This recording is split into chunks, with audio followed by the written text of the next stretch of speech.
Are we ready or not ready to get cheesy? Find out next on Junk Food.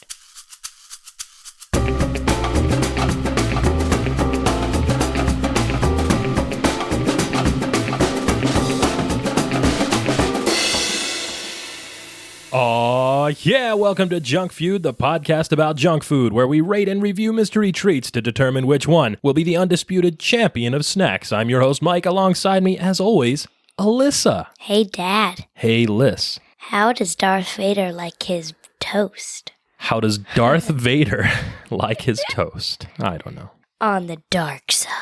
Oh, I get it. Yeah. So then how would Obi-Wan Kenobi like his toast? I don't know. On the light side? On the lightsaber side. Oh, the lightsaber side. Okay, sure. Very Star Warsy. Yeah. Yeah. Hey, Liz. Yeah. Welcome back to the world's yeetest podcast. Yep. How's it going? It's going good. Yeah? What'd you do today? Today I went to the park with my friends. Uh-huh. And I got back and ate dinner. Oh, anything fun this week? I had a birthday party. Oh, that's exciting. What'd you do? We went on a haunted hayride. A haunted hayride. It's still the season Yeah. for haunted hayrides. Yep. And all sorts of fun fall things, right? Mm-hmm. And we are back from our spooky excursion for Junk Food. Food. We had a lot of fun doing that, didn't we? Yeah, Yeah. it was actually really fun to record. Yeah, there are a ton of, like, Halloween-y and fall-themed snacks. In fact, there's so many we didn't get to all of them this year. So we're going to come back and we're going to do spooky season junk food again next October. Yeah. Yeah, we're going to see if Reese's Peanut Butter Cups eggs, the Easter candy, is still going to be our favorite Halloween candy. That's so weird. Yeah, and for now, we're going to be back on track with season 1 of Junk Food up until December. So for the next 4 weeks, we're going to do a Thanksgiving episode right before we take another break, and we're going to go into the holiday season list. The holiday season. Yeah, and we're going to do all of our favorite Christmas and holiday-themed treats, and then we're going to pick back up again in the new year with the thrilling conclusion to season 1 of Junk Food. How does that sound? Sounds good. It sounds good. It sounds good to me, too. And guess what? What? I'm super excited for today because, Liz, What?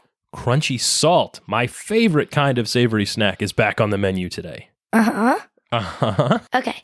So what else is going on? Hmm. Tell me, when you went to this birthday party the other day, did you guys have any snacks? Did you have any treats? Yeah, we had brownies, Brownies, ooh. cupcakes, and we were going to paint pumpkins. And then we're going to do that maybe next weekend instead. Yeah. Hey, tell me about those brownies, Liz, because there's like 2 kinds of brownies, 2 different kinds that people like. There's either really fudgy brownies that are like super dense and almost underdone, sort of gooey inside. And then there are cakey brownies that are like really lighter and airier and kind of fluffy almost, like a cake. Which ones do you like, fudgy brownies or cakey brownies? Fudgy. Fudgy brownies. Yeah, I think probably if you asked a bunch of people, they would say the same thing. Fudgy brownies. They're so good. Yeah, and everybody has their preferences for the things that they like. Because they like glue your mouth shut. It's like... That's right. We were talking about how peanut butter sticks to the roof of your mouth last week. You get the same kind of sensation when you eat those fudgy brownies, huh? Yeah. Yeah. What else? You're putting me on the spot here. Oh, it's okay. Like what else I did this week? Sure. What's today? Oh, my birthday. Uh-huh. I got like a celebration at school. Oh, yeah, that's fun. So you're like too old now to do the traditional little kid birthday celebration at school where like somebody brings in cupcakes or popsicles or whatever, but... We didn't do that last year. Well, no, but you guys did something interesting this year, didn't you? We did. Yeah, what'd you do? No, I'm like asking. Oh, I don't know. I wasn't there. You have to tell me what you did. You said you had a little celebration at school. Oh, well, I just got like a few presents from my friends. Oh, that's fun. Yeah. And I think I saw some junk food in those little presents that you got from your friends. Yeah, like lots of Sour Patch Kids. Lots of Sour Patch Kids. Sour Patch Kids are my favorite. So you'd say Sour Patch Kids are like your favorite sweet treat? Sour snack. Sour snack. Okay. Yeah, that makes sense. Because I have a lot of favorite snacks, but those are my favorite sour snacks. Well, Liz, that reminds me of today's snack because it's one of my favorite snacks in a certain type of variety. And for me, of course, that's crunchy salt. I'm talking about, of course, up next on Junk Food, Cheez-Its. I had a whole box yesterday.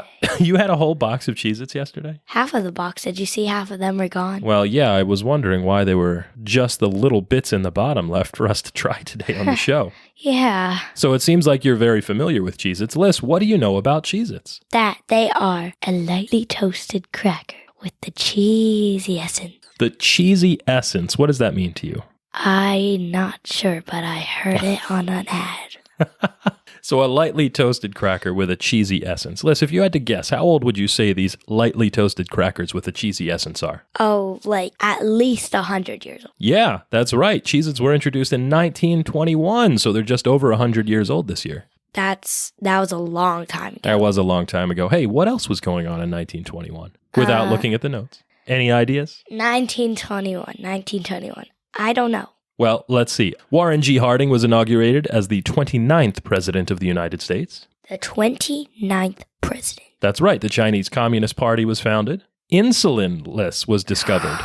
Thank goodness. Yeah, thank goodness. That's kind of a big deal for all It's kind of keeping my bestie alive. for all our friends with diabetes out there. Yes, we love you, Ella, and everyone else. That's right. Liz, the first radio broadcast of a baseball game happened in 1921. It was a contest between the Phillies and the Pirates. We love the Phillies. Yeah, the Phillies, our favorite team, still in the playoffs, I hope, by the time this Comes out? this comes out. Actually, by the time this comes out, it'll be World Series or bust for them. Let's hope they're in the World Series. That's right. Me and my friend are both Phillies fans, and we were at school, and my friend looks at me and goes, "Oh my God, we have to check if the Phillies won." So we searched it up on our Chromebooks, and we saw they won. We looked at each other, and we were like, yes, yes, yes. And it was super funny. Yeah, it's very exciting when your favorite team is doing well, isn't it? Yeah, I like their little hats. You like their little hats. I like their little hats. That's Phillies fandom for small children summed up, I think, in one sentence. I like their little hats. I like their little hats. You are too young to remember the last time that they were actually good. Oh. Because it's been quite some time since they were in the playoffs, and they won the World Series, but just a few years before you were born. So this could be interesting for you. I'm excited. I hope they win. Yeah, I hope so too. And they in that first radio broadcast game, they played against the Pirates, which was Uncle Matt's favorite team when we were growing up. The Pirates. I've never heard of them. They're from Pittsburgh. The Pittsburgh Pirates. Yeah, and they stink now. Oh. Wow. Yeah. Hey, also in 1921, Liz, the first White Castle opened in Kansas. It was the first fast food restaurant ever. I thought White Castle was like a beer. You thought White Castle was a beer? Yeah. What kind of a beer would White Castle be? I don't know, like a bubbly drink, I thought. You thought a White Castle was a bubbly drink like a beer?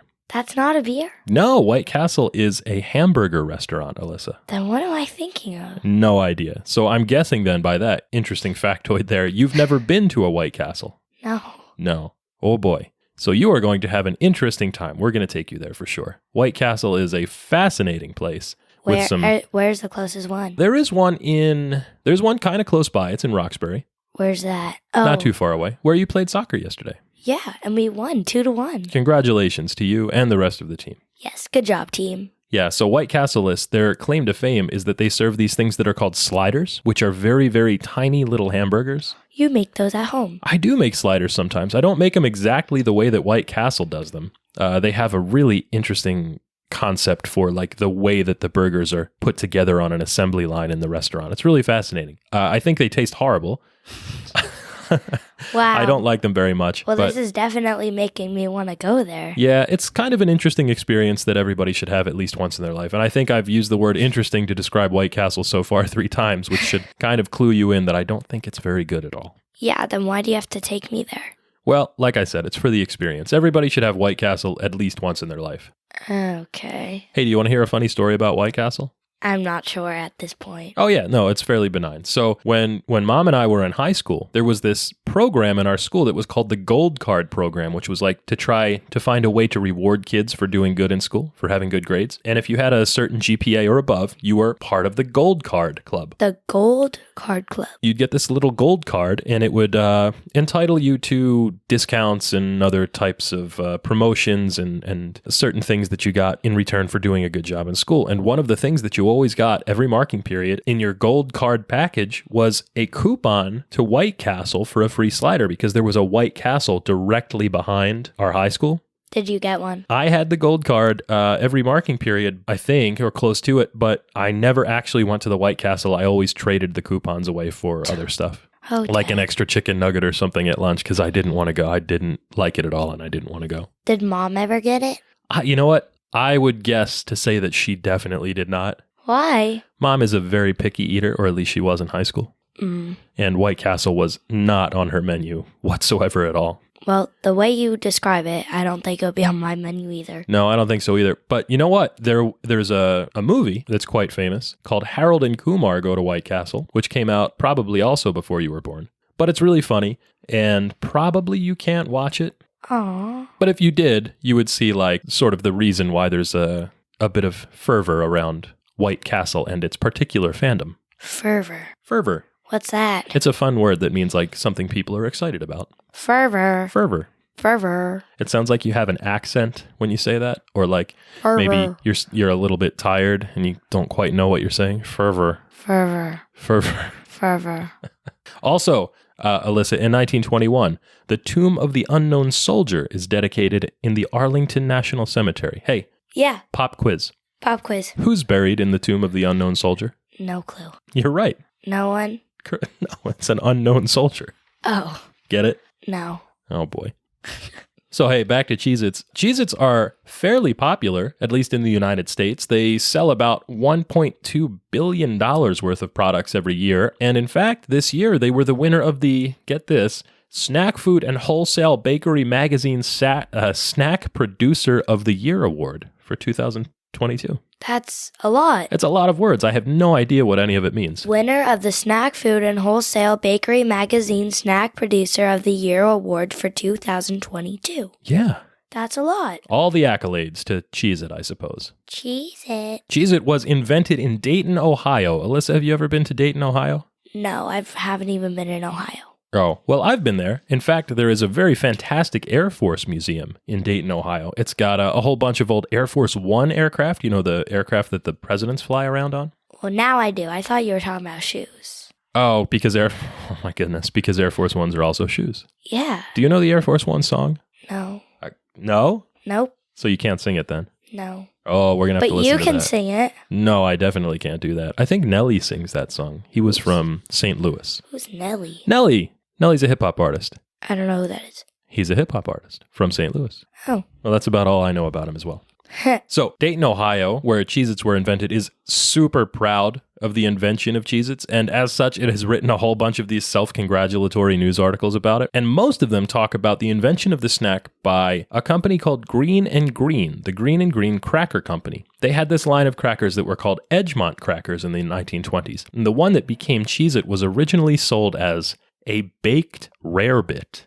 A baked rarebit. Yeah, Liz, do you know what a baked rarebit is? No. Rarebit is sort of like a hot cheese sauce that's ladled over toasted bread. So you get like a crispy piece of bread, but it gets sort of soaked with all of this hot cheese. That sounds good. It does sound good. It's kind of a weird name. And in fact, it's derived from the original treat called Welsh rarebit, which was kind of a derogatory joke against Welsh people. It was sort of a pejorative to mean that Welsh people in the old telling were so poor and dumb that they would eat cheese on toast and call it rabbit. Rabbit. So like rarebit is sort of a perversion of the word rabbit. So Welsh rarebit originally came from the idea of Welsh rabbit, possibly. And the idea was that you could feed a Welshman cheese on toast and tell him that it was rabbit and he wouldn't know the difference. Rabbit. Yeah, so it's not a very nice name, probably, but it doesn't really mean that anymore. It's just sort of like hot cheese over toasted bread. So a baked rarebit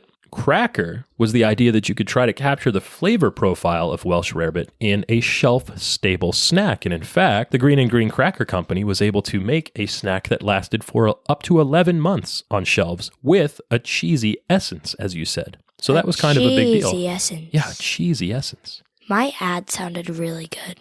That was a good ad read. You should probably do this for a living, huh? Yeah. Yeah? Mm-hmm. So Green and Green get their idea for this cracker and, in fact, the recipe as well from another company called the Wolf Cracker Company, which made a line called Wolf Crackers that they later renamed to Dayton Crackers. So you can see how all of this kind of comes full circle there. Yeah. We're back to Dayton, Ohio again. So it's like swirly, swirly, swirly maze and then back to the beginning. And then right back to Dayton, Ohio. That's right. And Green bought the recipe for the crackers from a guy named Dr. William Wolfe. Well, he was dead at the time, so they bought it from the company. William Wolfe was a homeopath. A homeopath? Yeah, do you know what a homeopath is? No. A homeopath is someone who believes that food can cure illnesses. Do you think foods can cure illnesses? Yes. Yes? Like what kind?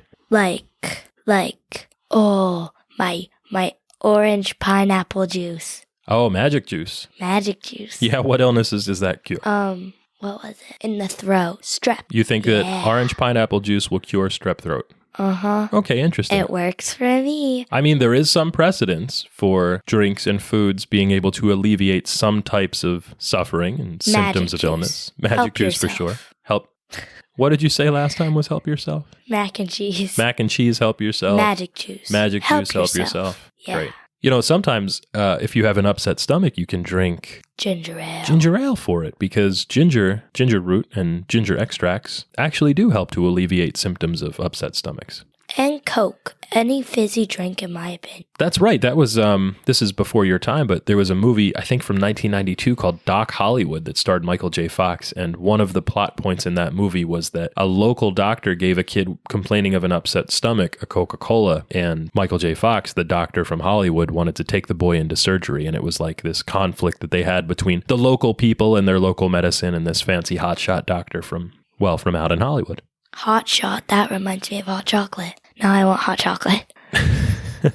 Oh my goodness. Oh, that sounds so good right now. Yeah, so Dr. William Wolfe, this Dayton homeopath, he was linked in a way, because they sort of traveled in the same circles, to the guy that had invented the graham cracker. And get this, Liz, both of those guys believed that modern food was too exciting. Too exciting. Too exciting. They thought that food was too exciting and that everybody should be eating things that were plain and boring. Why? There's a whole history to it. When we do graham crackers, we're going to talk about it in depth on that show. So let's save that for another time. When are graham crackers coming out? Oh, pretty soon, I hope. Hopefully. Sure. We'll have to look at the schedule. Okay. So Green was making all of these crackers, but then during the war, they started making hardtack. Do you know what hardtack is? Hardtack. Hardtack. No clue. Yeah, hardtack is sort of like this really hard, dense cracker that you can make that because it doesn't have a lot of moisture in it, it will last for a very long time. People had like hardtacks in their packs when they would go out to war, and that sometimes when they were out on the front lines, that would be like the only things that they would eat.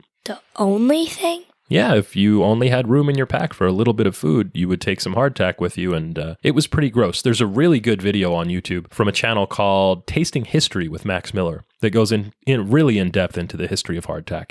I won't say it's interesting or fascinating because it's a cracker. A cracker. Yeah, it's just a cracker. But it's a really good video. That guy does really great work. People will go around in their ads and just be like, this amazing, soft, smash cracker. And then people will be watching it and they'll just be like, it's just a cracker, man. Yeah, I don't think anybody has ever called hardtack amazing. I haven't even heard of it. Well, anyway, what happened was after the war, company started making Dayton crackers again, and their customers wanted something better than just these boring things that were kind of like hardtack. So in 1921, they came up with the recipe for Cheez-Its to try to replicate, like we talked about earlier, Welsh rarebit. Rarebit. Yeah, rarebit. Rarebit. So we've got fervor and rarebit. Fervor. Rarebit. Rarebit sounds like a frog from Boston. Rarebit. Rarebit. Rabbit. Squeak. Squeak. The frog squeaks too. Yeah.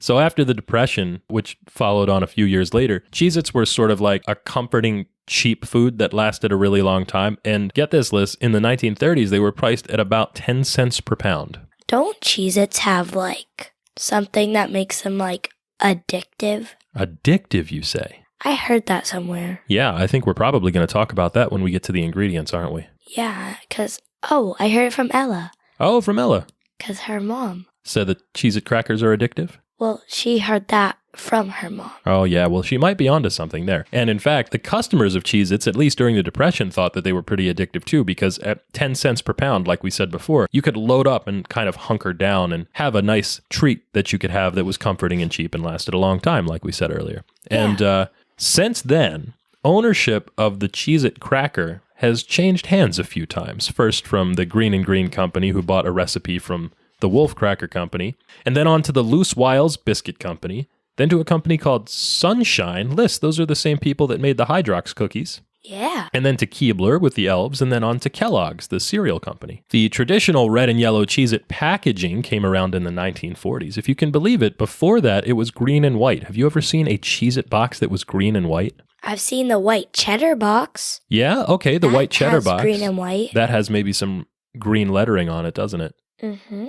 And the shape and size of Cheez-Its are pretty familiar, I think, to everyone as well. If you had to look at a Cheez-It, what shape would you say those are? A square. A square. They look square, don't they? Yeah. Guess what? What? They are not a true square. Really? Yeah, by definition, a Cheez-It cracker is 26 millimeters by 24 millimeters. So they are very, very slightly rectangular. They are not actually perfectly square. Well, it does look a bit like the littlest bit longer on this way, the littlest bit wider this way. That's right, exactly 2 millimeters, in fact. Well, why wouldn't they just make it a square?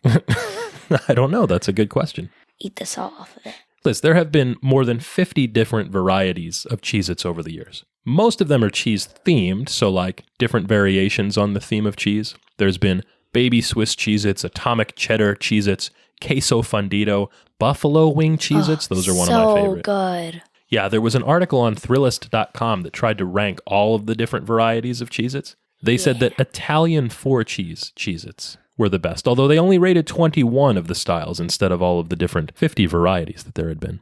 We should try all 50. If we could get our hands on all 50 Cheez-Its, I would do it. In fact, you know what? The YouTube channel Good Mythical Morning that we watch sometimes. You know, I Rhett love and Link. them. Yeah, we like those guys. About 4 months ago or so, well, 5 months ago by the time this airs, they tried as many Cheez-Its as they could possibly get their hands on. How many? I don't remember exactly how many it was, but I think it was more than the 21 that Thrillist did, and probably less than the 50 that there have ever been, because some of those have been discontinued by now. Well, yeah.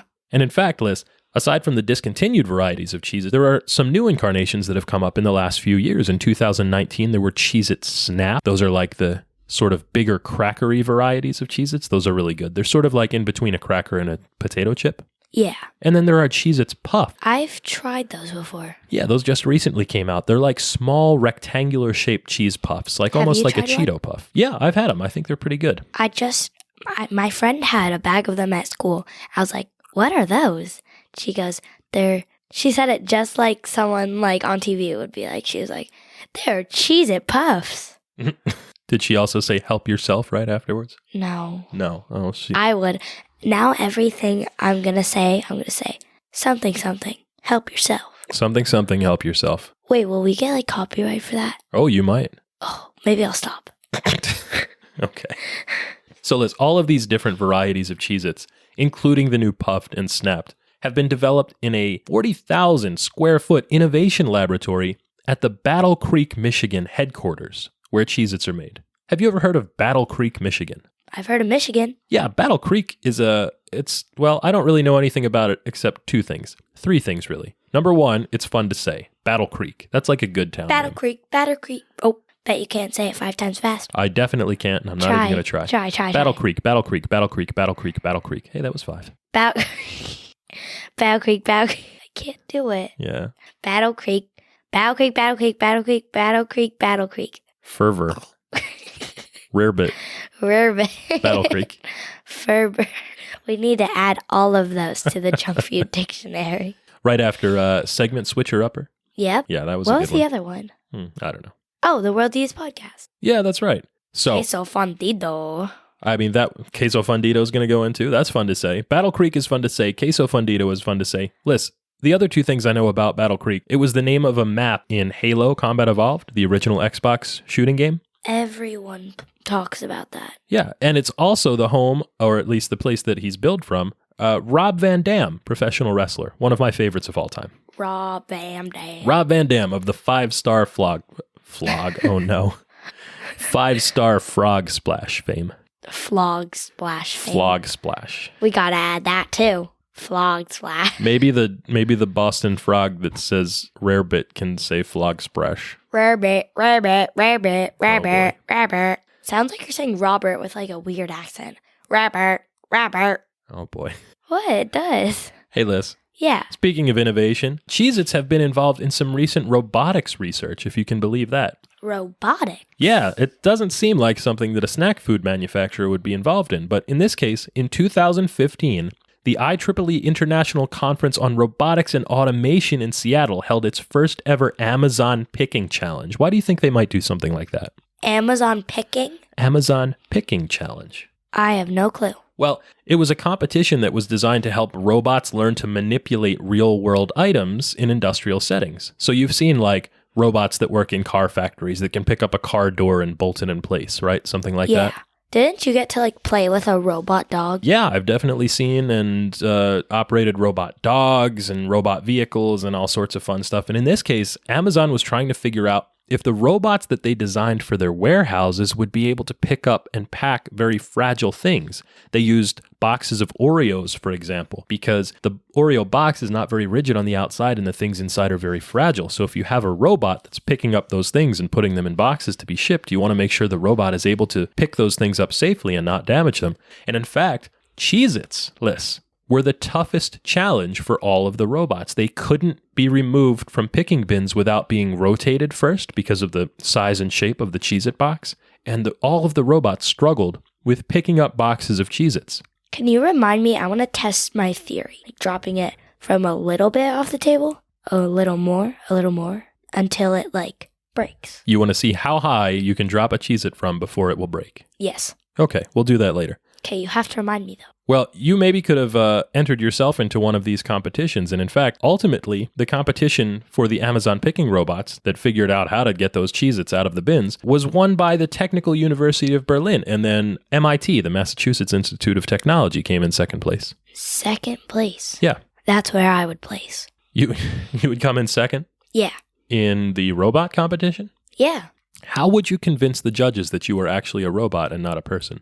I could jump inside of the robot. Oh, so you would operate a Cheez-It picking robot like it was a mecha, like you were inside of a mech suit. Yeah. Like an alien loader. Yeah. And you would run around the Amazon warehouse just picking up Cheez-Its? Yeah. And they wouldn't know that it was you inside there. They would just think that this large humanoid robot that only likes Cheez-Its has come into the warehouse. Yeah. But instead, inside would be a small girl. Yeah, and then when they found me, I'd be like, Cheez-Its, help yourself. All right. Hey, what would the robot's name be? Harold. Harold the robot. No, Harold Cheez-Its. Harold Cheez-It the robot. Yeah. And what color would he be? He'd be a light, pale, bluish purple. A light, pale, bluish purple robot named Harold Cheez-It that you operate that is only found in an Amazon warehouse and only picks up boxes of Cheez-Its. Yes. A very, very specialized piece of equipment. Yeah. You know what color it would be if your brother was picking it out, right? Orange. Orange, that's right. And guess what, Liz? Orange. Wait, you say it like orange, not orange. I don't say orange. You say orange. I do say orange, and I don't say orange for the same reason I don't say coffee and chocolate. Coffee. Because I'm not from Staten Island. Coffee. Orange. Why do you say orange? Why do you say orange? Because it's O-R, orange. Orange. Orange. Hey, guess what? What? Guess what color Cheez-Its are? Orange. Yeah, they're orange, just like cheddar cheese. Yeah, you did it again. I did a segment switcher upper. Yep. Do you know what the color in Cheez-Its comes from? Nope. It's not all cheddar cheese. In fact, the cheddar cheese that they use is a little bit more pale. So the color to make them that sort of brilliant burnished orange that you see has to come from somewhere else. And in fact, it comes from annatto. What's annatto? Annatto is a natural food dye. A natural? Yeah. Or like... It's a plant that grows. Oh. And there are annatto seeds, and if you grind them down, you get like a really deep, dark red paste. And that's sort of achiote, that annatto paste. Can we grow a garden and have annatto plant in there? We can certainly try. I don't know if annatto will grow very well up here. I think it only does well in hotter, drier climates. So like the desert? Yep, annatto would grow pretty well in the desert. I think it's a crop that grows fairly well in Mexico as well. Mexico? Yeah, Mexico. Watch out. Mexico, watch out. Is that like Cheez-Its help yourself? No, I'm just going to plant my seeds there. Oh, you're going to Mexico to plant seeds. Yeah, and we'll stay at Aunt Judy's house.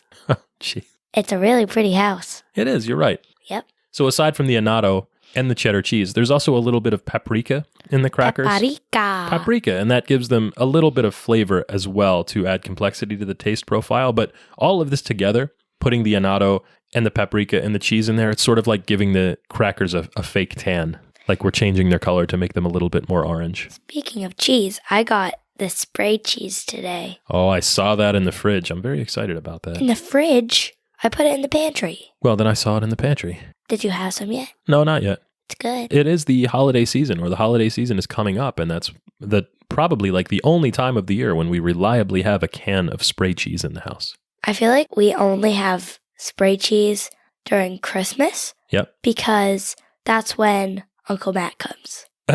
And you get the spray cheese specifically for Uncle Matt. Yeah, because no one else eats it except for him.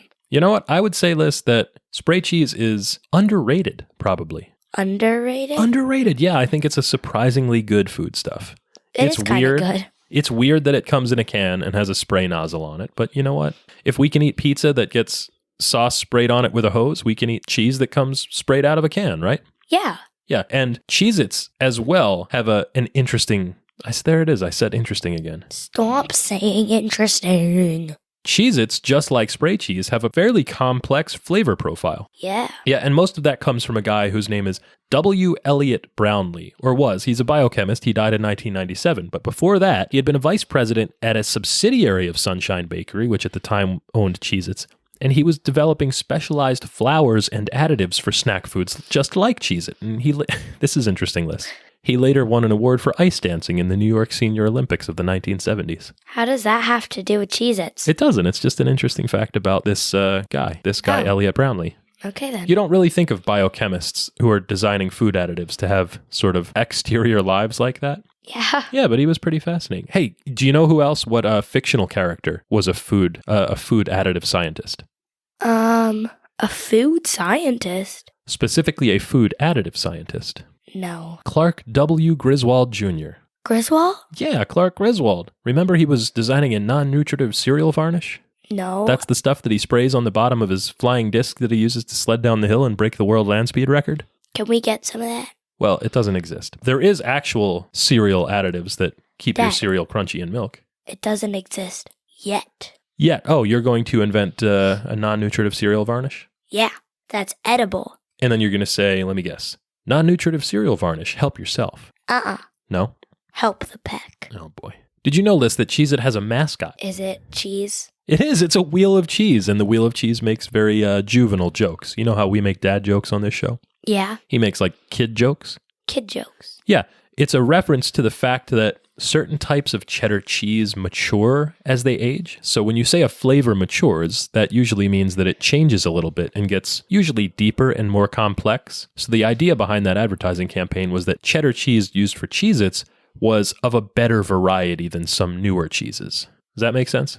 I think. Yeah. Here's the weird thing about that, though. So in the commercials, there's a big wheel of cheese, and scientists will ask it questions, and if it makes, like, kind of silly kid jokes back to them, they say that it's not ready yet. But then once it answers them like a mature adult would, they say, yes, this cheese is ready. Here's the weird part about that. The cheese being mature means that they're going to take it and like chop it up and shave it down into shreds to be baked into crackers. So yeah, there was a Reddit post about this. Cheez-Its maturity is a sign of its willingness to accept its inevitable death. That's so sad. Isn't that awful? Oh my goodness. Yeah, I'll never watch a Cheez-It commercial the same way again.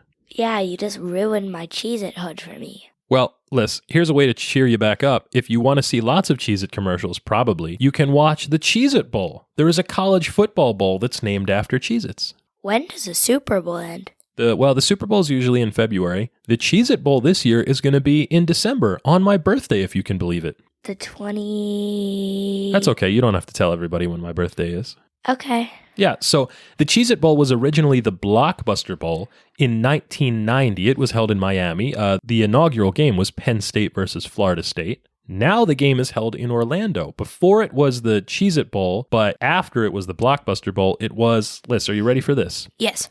The CarQuest Bowl, the Micron PC and MicronPC.com Bowl, the Visit Florida Tangerine Bowl, the Mazda Tangerine Bowl, the Champ Sports Bowl, the Russell Athletic Bowl, and the Camping World Bowl. Why? Well, because corporate sponsors for bowl games change just about every year. But if you wanted to get all of those corporate sponsors into one trip to see a football bowl game, Liz, You could drive your car from CarQuest to visit Florida, eat some tangerines in your Russell Athletic gear that you bought at Champ Sports with the money you saved on a personal computer by shopping at Micron PC before you trade the car in for a Mazda that you can then take to buy a tent at Camping World so you can tailgate and eat Cheez-Its at the Cheez-It Bowl. That was a lot. What do you think about that? Can we do that? Well, I don't think we can do exactly all of that because I'm almost certain that micronpc.com does not exist anymore. Oh. Yeah. Did it exist when you were little? Well, at some point it did, for sure, because the Micron PC and micronpc.com bowl was a real thing.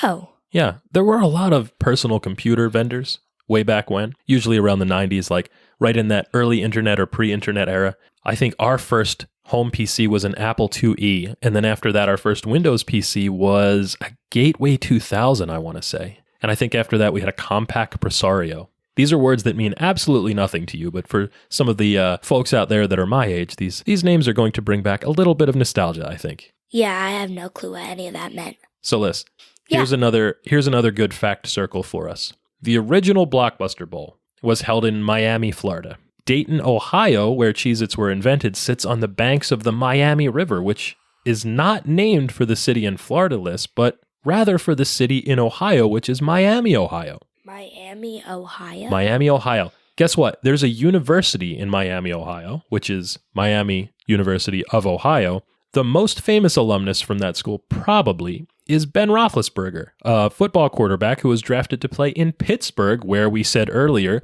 the first ever radio broadcast of a baseball game was played in 1921, the year that Cheez-Its were invented. What does this mean, Liz? Huh? Absolutely nothing. Yay!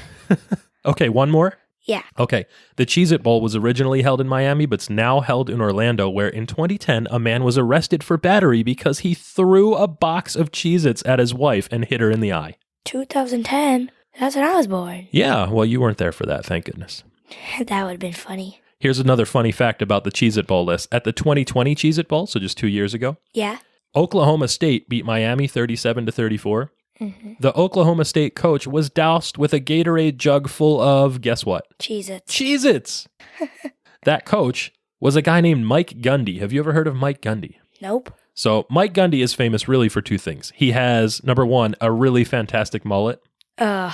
And number two, he went on sort of like an unhinged rant at a press conference where he screamed, "I'm a man, I'm 40," at a reporter who had written some unfavorable articles about one of his student athletes. Oh. Yeah, so shout out to Jeremy and all the other cowpokes out there that are listening. Liz, What? I'm a man and I'm 40. Mm-hmm. What do you think it would take for me to yell that at somebody? Like, what would they have to do for me to get upset enough for me to yell at somebody that I'm a man and I'm 40 and they should do whatever they were doing to me? I have no clue. I actually, wouldn't know what to do. You can't think of anything? No. What would you? Does that mean I'm like chill enough to not ever have to do that? I hope that I am. Yeah, I don't think you would do that. I definitely would not do that. First of all, because I probably would not find myself in a situation where I had to yell that at somebody, and also because I wouldn't be advertising the fact that I'm that old. Well, you are old. I know. I don't need you to remind me each and every week right here on this very program. 10 more years and you'll be 50. Oh. Well, this show will probably still be going on by then. Really? There's no way we're going to be able to eat all of the crap that, all of the really great snacks that there are out there in the world within the next 10 years. Good job, Dad.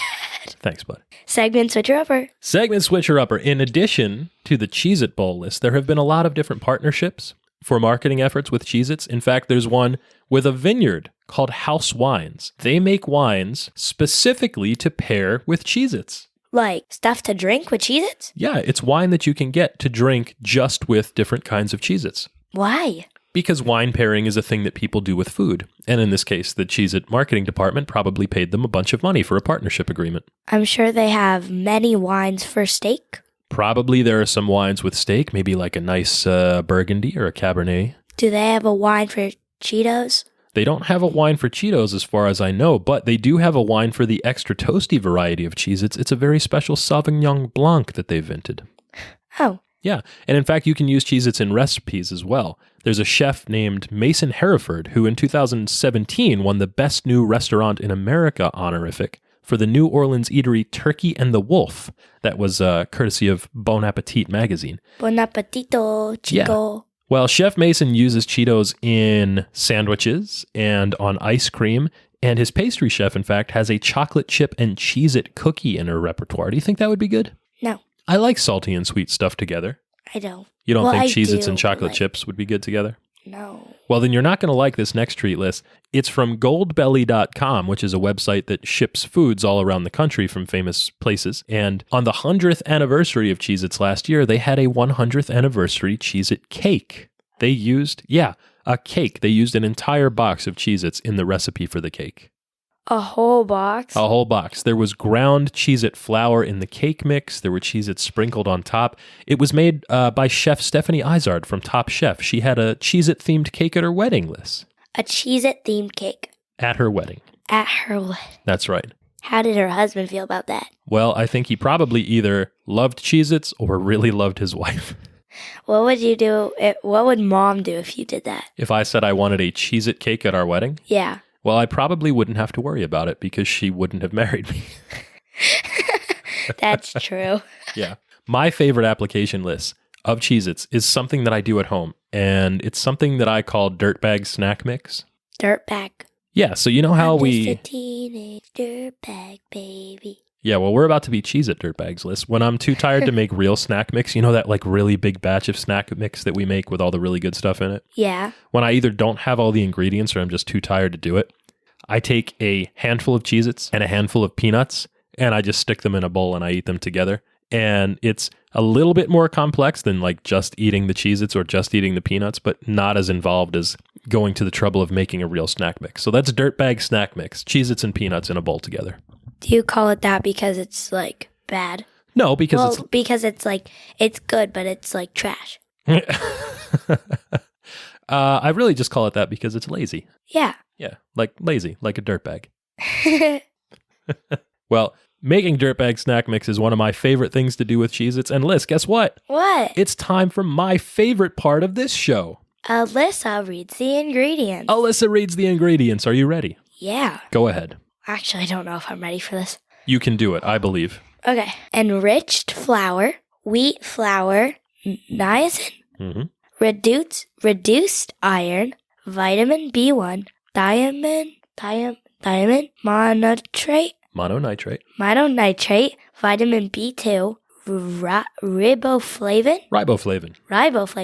folic acid, vegetable oil, high oleic soybean, palm and or canola oil, TBHQ for freshness, cheese made with skim milk, whey protein, salt, cheese cultures, enzymes, and annatto. Oh, yeah. Yeah. Annatto extract color contains 2% or less of salt, paprika, yeast, paprika extract color, soy, less than. That's right. Very good. That was really good. Thank you. Hey, remember when you said earlier that you had heard that there was an addictive ingredient in Yes. Cheez-Its? Which one of these things that you just read do you think it might be? Maybe is it near the end or in the middle? Well, it could be a few different things. It could be the salt. It could be the cheese cultures, because those are kinds of things that activate some sensors in your body that make you want to eat more of something. It could also be the addition of yeast. It says down at the bottom, contains 2% or less of salt, paprika, yeast, etc. In this case, if they're talking about nutritional yeast is a food additive that contains umami flavors, Liz. Do you know what umami is? I don't know. It's like another flavor profile, another sense that your body has for flavor that tastes savory. So like we've talked about MSG in the past. Yeah. MSG is a big umami flavor. Things like mushrooms, tomatoes, they have a lot of umami flavor in them. That sounds like edamame. It does sound like edamame. You're right. Nutritional yeast might be one of those things. Yeah. So are you ready to try some of these? Yeah. Well, then let's get to the rules of the game, Liz. Junk Feud is a culinary clash to see which treat will be crowned the undisputed champion of snacks. It's a king of the mountain style battle in which the reigning champ takes on a new challenger each week to see which snack reigns supreme. Liz. Yeah. Our reigning defending undisputed champion of snacks is movie theater popcorn still. Yeah. Yeah, movie theater popcorn has been the champ since defeating Slime Lickers in its first title defense. That wasn't a surprise. No, not at all. The slime liquors were gross. They weren't gross. Well, movie theater popcorn is going to have a tough time today because today we are trying Cheez-Its, the original 1921 classic baked rarebit snack cracker. You said, Liz, it has the essence of cheesiness in it. Wait, Dad, fun fact. Go ahead. We were at our friend's house, and she told us that after our podcast, she had to go out and buy a box of movie theater popcorn. That's right. 3 times that week after listening to this show, our friend Miss Stephanie ate movie theater popcorn. Shout out to Miss Stephanie. Shout out to Miss Stephanie. Liz, are there any additional challengers this week? And you know that there are because we already talked about it. Toasty Cheez-Its. Extra toasty Cheez-Its. Liz, for a while there were claims that the Cheez-It company was very lax with its quality control, and that as a result there would be some batches of crackers, Cheez-It crackers that had variations to them, and that would be like if you found a bunch that were stuck together in a whole row, for example, or like a batch that didn't have any salt on them. But the one most sought out variation were slightly burned Cheez-Its that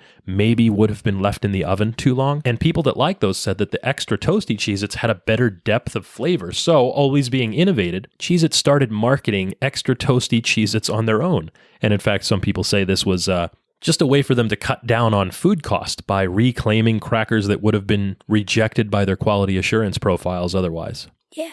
I've had the slightly burned Cheez-Its before in a regular box, but I've never actually had the intentionally dark extra toasty ones. So I'm kind of excited for this. I have. You said that you ate almost the entire box. Well, no, just the regular ones.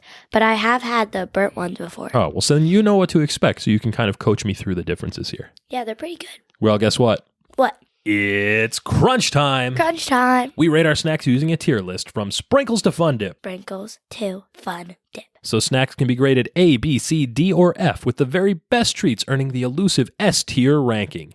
The following contest is scheduled for 1 serving. And 1 serving. And is for the undisputed championship of junk food. Are you ready? Yes. So we're going to try original classic Cheez-Its crackers. And you are like waiting not so patiently to dig into these. These are the regular ones. These are the toasty ones. You can tell the difference, obviously, immediately by the way they look. This is like the burntest one. Yeah, that's an extra toasty one. So let's look at the plain ones first. These do look kind of toasty, though. They do have a little bit of a burnished finish to them. Like I want to get one that's they're a little bit lots brown. of salt. Yeah, so that's immediately one of the things that you notice about these crackers.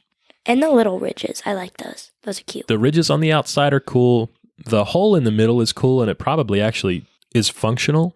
I think probably when these things are baked or fried that they're the hole in the middle lets steam escape, doesn't let them puff up. Do you think...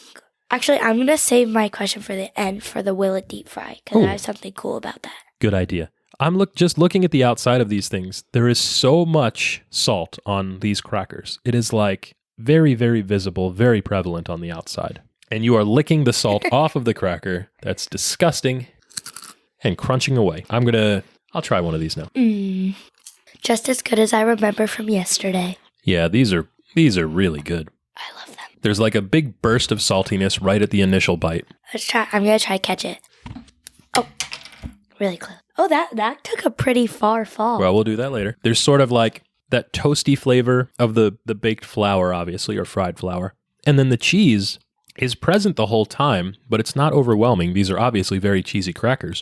But the flavor kind of builds as you chew them. And it does, in fact, have a little bit of that mature cheddar sort of flavor profile that's a little nutty, a little mellow, a little bit tangy, and it's much more complex than I would expect for a small cracker with some salt on it.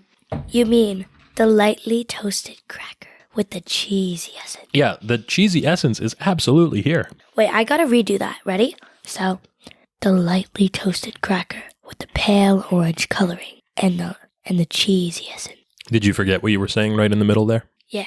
They've got a little bit of a scent to them. They smell kind of cheesy. Like they obviously don't have that very pronounced funk that some kinds of cheeses can have. But it's really like it's a snappy kind of cheddar. And I know what you're saying about the addictive quality of these. There's something in the flavor profile of these that does make your mouth water and make you want to take another bite and have more. Keep going for it. Yeah. And the very small size, that 26 by 24 millimeter size, is super easy to pick up just one and keep popping them, or even like a whole handful and just shove them in. Yeah. Are the burnt ones the same size? Yeah, so I took a look at the box for the extra toasty Cheez-Its, and they're exactly the same. They're just left in the oven a bit longer, in the fryer a bit longer. So are you ready to try the extra toasty Cheez-Its? Wait, hold on. And I mean, looking at these, they're exactly the same except the color. In spots, these are like splotchy, like they have little patches of very dark brown. You know what I'm noticing? Like a dark burnt amber color on them. Some of the burnt ones, most of the burnt ones have like a bigger hole. Yeah, they do look that way. So I'm going to try a couple of these because I want to make sure I can tell the difference. They taste kind of stale. Yeah, I think I can definitely tell the difference. The extra toasty Cheez-Its are, like they say on the box, extra toasty. You can tell the difference between the regular Cheez-Its, which sort of have a brighter, more upfront flavor, and the extra toasty flavor, which is a little bit nuttier, a little bit more mellow, sort of a deeper, darker flavor profile, obviously. Yeah. Now, here's the thing, because we're going to get to our bliss point in a minute. I like the extra toasty Cheez-Its. I don't like all of the extra toasty Cheez-Its. Does that make sense?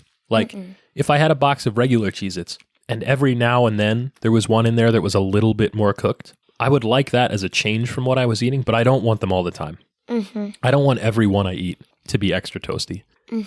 It's like a nice surprise, a good bonus in the pack. Yeah, like, look at this one. And then look at this one. Like, you can see, like, the splotches of the burnt on this one other than this one. Yeah, even in the regular box of Cheez-Its, there are some that have a little bit of variation, and I think that's just natural because you're dealing with food, and even though we have these really mechanized procedures for industrial food manufacturing, They're these not are still all going to be the same at all. These are still natural items for the most part. We read the ingredients. It's food, so they're going to cook differently. I just keep popping them in. So, Liz, Yeah. before you eat this entire bowl, let's hit the bliss point. What are your final thoughts on Cheez-Its and extra toasty Cheez-Its?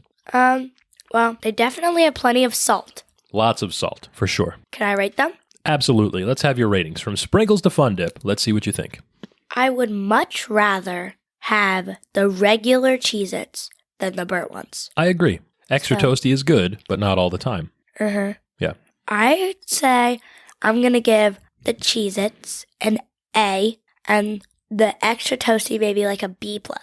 Okay, that's a good rating. I think, man, I love Cheez-Its. Here's a weird story. It's a digression, so we'll go through it really quickly. When I was a kid, in the town I grew up in, there was an ice cream parlor. And on the way to the ice cream parlor, when I would walk there was like this little shack. It looked like a very small house that probably couldn't have had like more than 1 or 2 rooms in it. And I always used to imagine when I was little that if I was grown, I would buy a shack like that just had enough room for a bedroom and maybe a small kitchen so that I could sit in there and watch TV all day.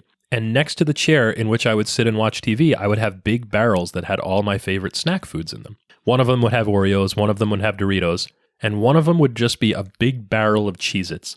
And I could imagine myself sitting there in a recliner, dipping my hand into this big barrel of Cheez-Its and being left to my own devices to do whatever I wanted. That was like my independence fantasy when I was a small child. It's very strange. But the fact is, Cheez-Its are an amazing snack, like the essence of snackability. So yeah, for me, these are a solid A all the way. Extra toasty Cheez-Its, I think, I don't know, B-, because they're inheriting a lot of what I like about Cheez-Its, but I can't get down with the super burned profile all the way, all the time. Once in a while, it's nice. I can't do it for every bite. So what do you think?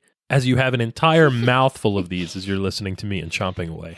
Liz, is that mouthful of Cheez-Its, that salty snack, enough to unseat our reigning, defending, undisputed champion of snacks, movie theater popcorn? This is a surprise, but I think that so far, that what we've tried, nothing can beat movie theater popcorn. You know what? As much as it pains me to say this because I love Cheez-Its, I think you're right. Popcorn is our winner today and still reigning, defending, undisputed champion of junk food. Yeah. Movie theater popcorn. I mean, this was as close as we've come so far for popcorn, obviously.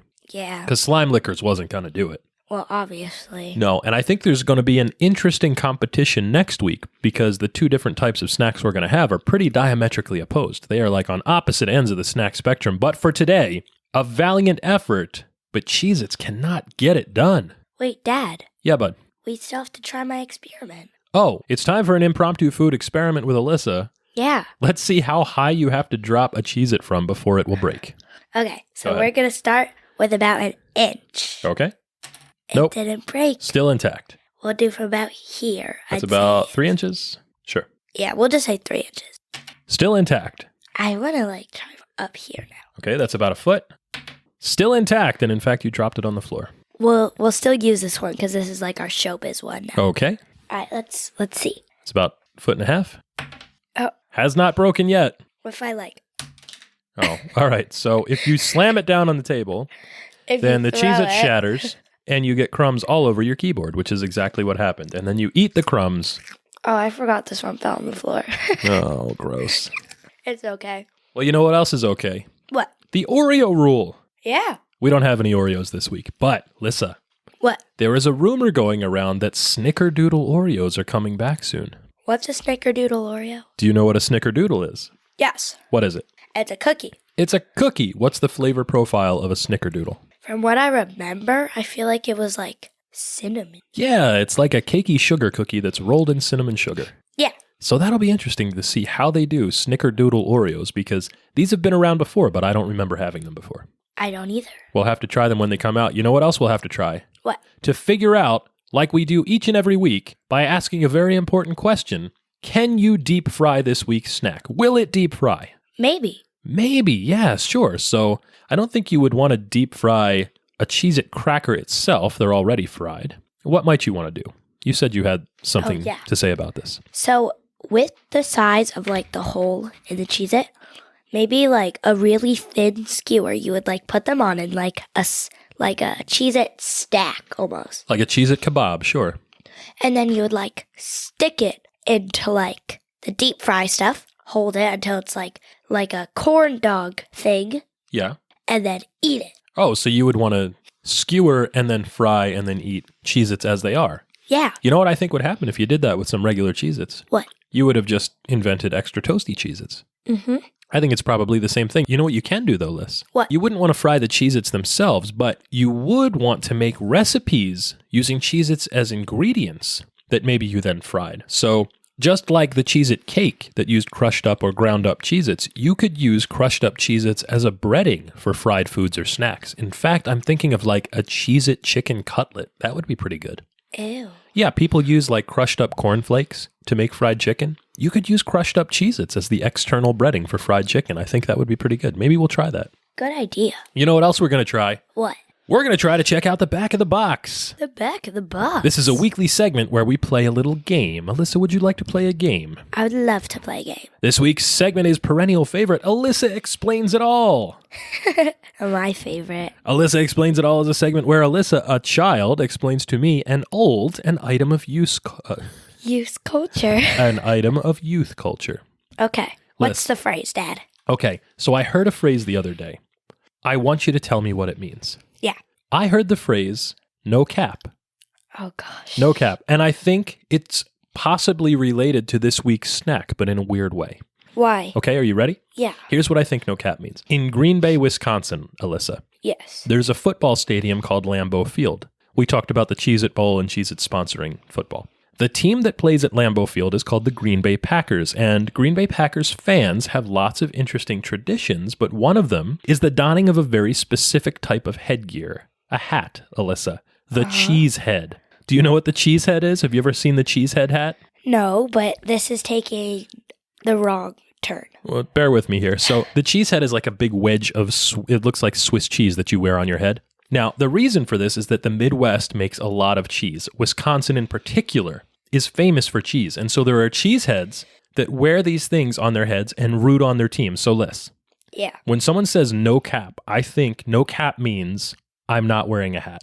No. No cap. Like, so if you were going out, if you and I were going to go outside somewhere, before we left, you'd be like, hey, let's go to the mall. No cap. And I'd be like, oh, okay, that's good because I was going to wear a hat, but now you said no cap, so I'm not going to. And you could decide whether you wanted to wear a hat or not by saying cap or no cap. Is that right? No. No? Good try, Dad. Okay, well, what does it mean? So, no cap is like, say you like, I just explained this to my friend's mom. Me and my friend were in the car. Okay. So basically, say you were like saying something that's not the truth. Like, say you were telling a lie. Uh-huh. So like, be like, Cheez-Its aren't good. Say that. Cheez-Its aren't good. Cap. What? So cap is like, A lie. So capping is lying. No, cap is like when you catch someone lying. Oh. You would yell like cap. Oh, so then no cap means like I'm not lying. Yeah, so like if you were like, these Cheez-Its are really good, I would be like, no cap. So, okay. So if I wasn't wearing a hat and I wasn't lying about it, I'd be like, no cap, no cap. Stop. That's true. That was good. I did it right. Yeah, this is how I think of it. Like, if you're telling a lie, you put the cap over it and it like seals the lie. Oh. So it's like cap, like, you know? Uh-huh. And no cap is there's nothing to seal in the lie. Yeah, so no cap, there's like no cap. It's like it's not a lie, so it can just be free. Well, Lissa, it's no lie. This podcast should reach you in excellent condition, satisfaction guaranteed, or your money back. If you've got a question for us, you can write to the address on the label. That's junkfoodpod@gmail.com. No cap. No cap. Not wearing a hat today. Liz. Yeah. This podcast has contained your recommended daily allowance of fun. Fun. For more, go to Twitter, Instagram, Facebook, TikTok, or wherever you choose to be social. Find us at JunkFeudPod. Stream with us on Twitch, watch fun-sized snack reviews on YouTube, buy merch on TeePublic, and fund us on Patreon at JunkFeudPod for exclusive bites. And don't forget to catch all the snaction here each and every week, wherever you listen to podcasts. Until we see you again for Alyssa, I'm Mike. Hasta lasagna. Don't get any on ya. Bye. That was a really good one.